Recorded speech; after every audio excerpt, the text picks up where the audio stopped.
Le contamos que el gobierno capitalino busca la manera de seguir entregando los recursos destinados para los damnificados por el 19 de septiembre. El jefe de gobierno de la Ciudad de México, José Ramón Amieva, instruyó a la Secretaría de Finanzas para que acelere la aprobación de reasignación de 2.500 millones de pesos del Fondo de Desastres de la capital al Fideicomiso para la Reconstrucción y así poderlos aplicar desde la próxima semana al tema de la rehabilitación de vivienda y apoyo a los damnificados.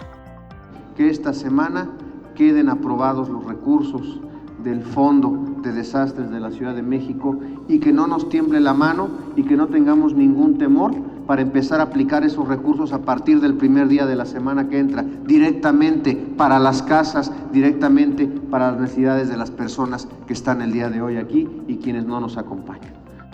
Así lo indicó durante la firma de convenio entre el gobierno capitalino y cámaras y colegios de la industria de la construcción, con los cuales se instalará un consejo consultivo que supervise y garantice la correcta aplicación de las tareas de reconstrucción en la Ciudad de México. Se tendrá un representante para constituir un consejo de vigilancia que permitirá actuar en caso de controversia, de duda, de participación, todo esto en apoyo a los damnificados.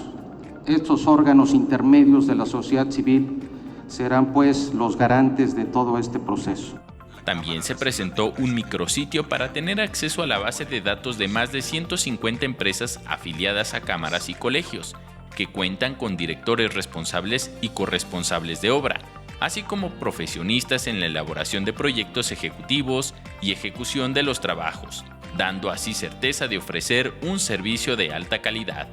Con imágenes de Javier Cordero, Enrique Muñiz, 21 Noticias.